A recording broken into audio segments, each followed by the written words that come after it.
شروع اللہ کے نام سے جو بڑا مہربان اور نہایت رحم کرنے والا ہے۔ سیدنا جابر بن عبداللہ رضی اللہ تعالی عنہ کہتے ہیں، ہم نبی کریم صلی اللہ علیہ وآلہ وسلم کے پاس بیٹھے ہوئے تھے، پس آپ صلی اللہ علیہ وآلہ وسلم نے اپنے سامنے والی سمت میں ایک سیدھا خط لگایا اور فرمایا یہ اللہ تعالیٰ کا راستہ ہے۔ پھر آپ صلی اللہ علیہ وآلہ وسلم 2 لکیریں دائیں طرف اور 2 لکیریں بائیں طرف لگائیں اور فرمایا یہ شیطان کا راستہ ہے۔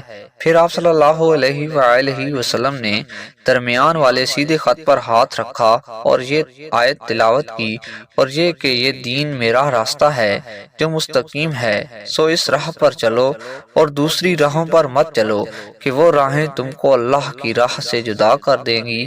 اس کا تم کو اللہ تعالیٰ نے تاکیدی حکم دیا ہے تاکہ تم پرہیزگاری اختیار کرو۔